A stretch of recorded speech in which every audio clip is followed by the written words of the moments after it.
Hello, here's Andreas Kisser from Sepultura. You're watching Impact Channel. Enjoy.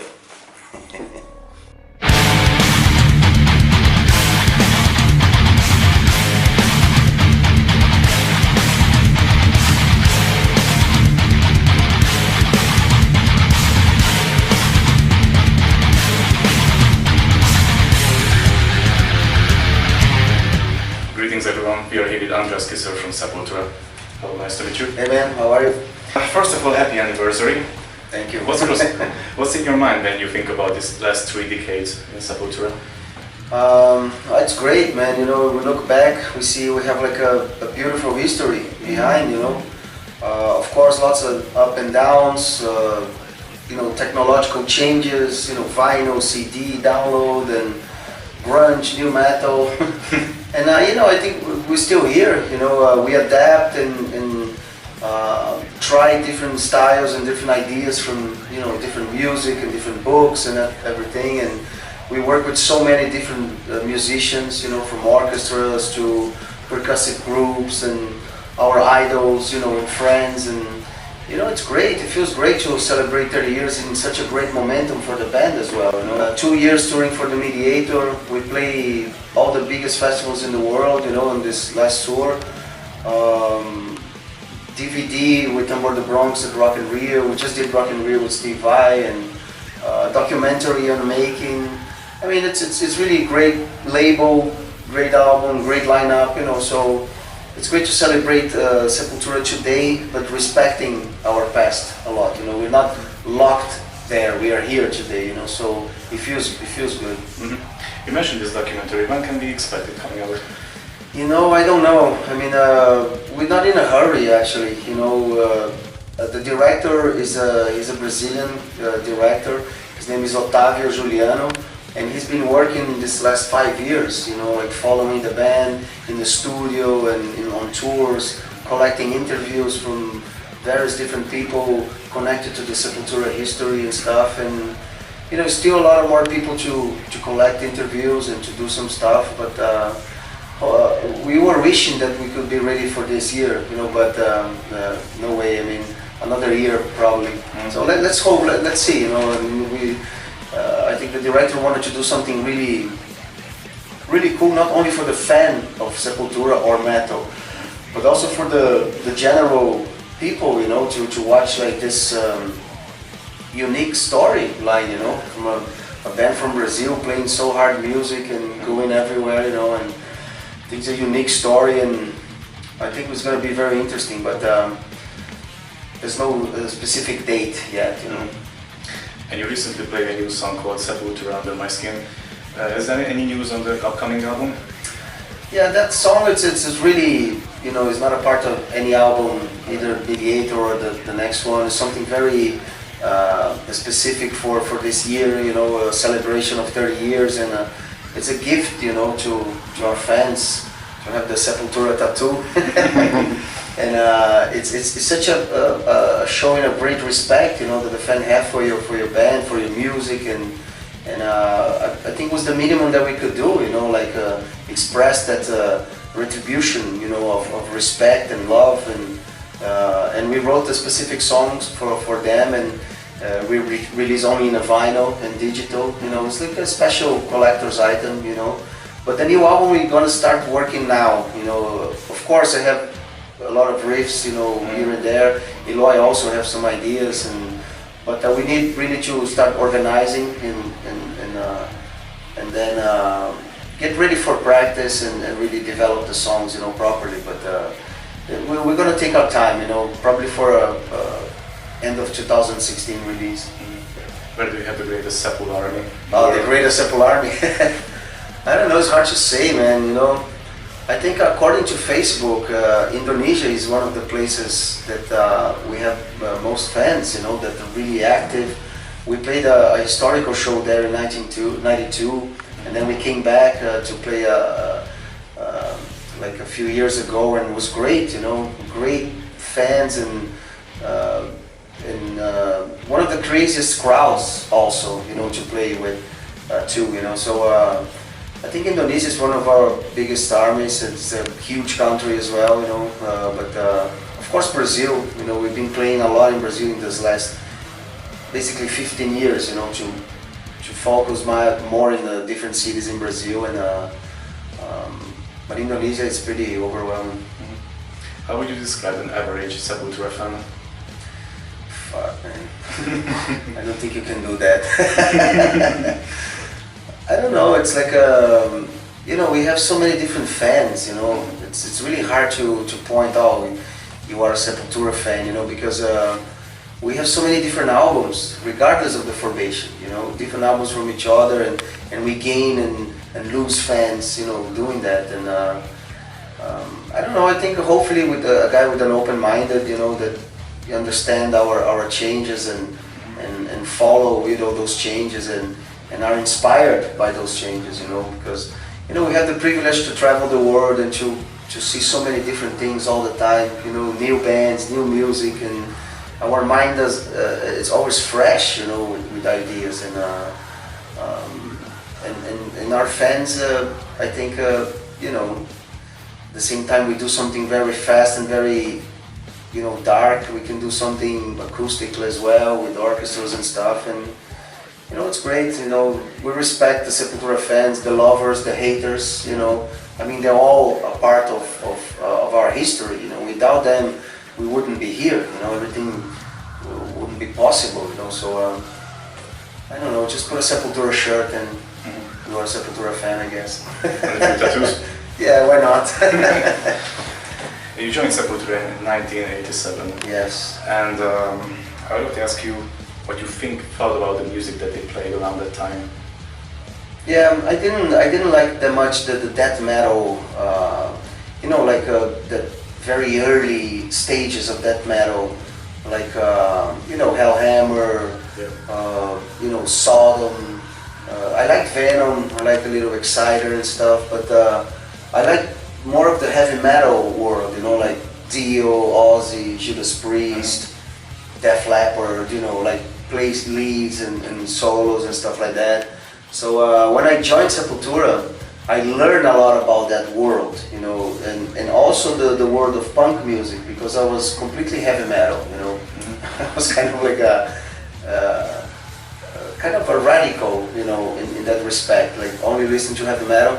But then, you know, with Max and Igor, I learned about more of the punk side of it, you know, Sex Pistols, whatever, Ramones and Suicidal Tendencies, COC, you know, and also that more of the raw stuff like Sodom, Hellhammer, Venom, you know, Battery and that kind of stuff, you know. And I brought more of that influence of the heavy metal music. Of course they knew that stuff, but I was more into the technical part of it instead of just the... So Schizophrenia is kind of that mixture, you know. It's a little confusing album with parts and lyrics and everything, but it was very honest, you know. It was kind of like a beginning of what Sepultura was starting to show, kind of, you know, going for more of an original sound, you know. Of course we were, you know, being much more influenced by Slayer and Creator, you know, Destruction and Sacrifice, Voivod, you know, but we wanted to put our own, you know, influence, our own ideas, and Schizophrenia was the start of it, you know, a start of like, of course, you know, a new lineup and a new Sepultura. As far as I know, you learned classical guitars before you joined Sepultura, right? Yeah, I was actually, I started playing acoustic guitar, like Brazilian popular music, and learning the basic chords and stuff. And I listened to a lot of classical music, and you know, I spent my time trying to play by ear and stuff. And then when I moved to the States in the 90s, I started really studying properly, you know, classical music, reed music and stuff like that. So during the Arise Chaos AD was the time that I really started studying classical guitar. And I still study today, you know, but it's hard on the road, you know.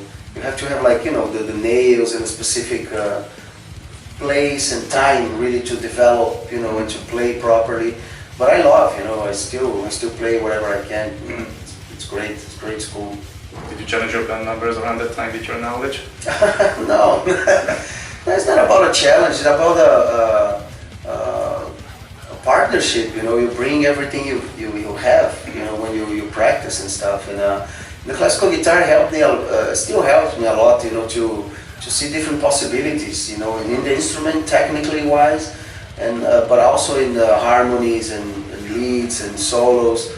You learn a lot about the biography of the musicians. They were all like rebels, man, you know. The classical music and heavy metal has a lot in common, you know. They want to be virtuosos, they want to break the rules, you know. They want to be rebellious and revolutionary in every aspect, you know. It was the same with Stravinsky, Beethoven, Mozart, you know, Wagner, you know. They all like, they had to be anarchists, you know, in the music to create something new, you know. So yeah, I think in that respect, you know, classical music is not that much different for metal, and in the end, you play with your heart, you know. You don't play with your pen or with your knowledge, you know. Knowledge helps you to see a little clarity where you're going to step, you know. But music came first and notation came later, you know. It's not the opposite. You know, there's so many musicians that cannot play their instruments because they play only reading music. It's crazy, you know. For me, it's something, you know. It's almost like a robot, you know. You play like your card there, and it's play perfect, you know. It's great, and orchestra and stuff. But I think you have to have your own, you know, input on music. Otherwise, you're just a robot, you know. So, but you know, on practice, independently of what knowledge you have, you know, you have to have the kind of bond and connection with your bandmates and have the garage feeling. I think the most important thing, you know, like the eye contact and the kind of, you know, energy that flows in the room. In '96, when this tragedy happened with Max's family, you had to take over the vocals for one concert. Did you have any stage fright doing the vocals and the guitars at the same time? No, because it wasn't the first time that happened, you know. But of course, it was Castle Donington. Fuck, you know, like, I don't know how many thousand people, and opening for Ozzy and Kiss, you know. It was a huge show for us. Roots tour, I mean, one of our biggest shows for sure. But we did that before on the Sodom tour because Max was ill. Somehow we went on stage as a trio. We did on the Ozzy tour in the States when we opened for Ozzy. It happened the same. And Max was kind of ill and stuff, and we went as a trio. So we were kind of prepared, you know. And my band before we joined Sepultura was kind of the singer as well, you know, like screaming whatever and playing guitar. So that's why we went ahead and did it. You know, it was not like, oh, let's go and see what happens. You know, I mean, we were kind of prepared for a certain situation like that. You know, I won't say it was easy. We had a lot of help from the Ozzy camp. You know, the Biohazard was there, Fear Factory, they were there. You know, our crew came on stage and sing some songs, and we made it happen. You know, so it was a very emotional show. One of the most important shows of our career for sure. You know, so. But you know, only on the road you learn that kind of stuff. You know, you never know if you prepare or not for this kind of shit. You just go ahead and you know, have to face certain kind of situations. And the first time we did it was in '89 with Sodom, and it worked out. You know, so we knew we had that kind of option in the future. You know, so. But last questions: what are your 5 favorite albums of all time? Well, it's hard to say. I mean, every time I have a 5 different album because you know, listen. But you know, Night at the Opera from Queen, my first vinyl. You know, Master of Puppets, Metallica, Raining Blood, Slayer. Well, it's Black Sabbath #1. You know, Led Zeppelin, House of the Holy. I think you know, it's a good 5. What's the meaning of life? The meaning of life. I don't know, it's to live, I think, to be alive. I guess it's to learn. I mean, it seems that life is a learning experiment. You know, since you're born, you keep absorbing information and exchanging that information with nature and with other people. And I think you have to keep positive and enjoy this passage as much as you can. You know.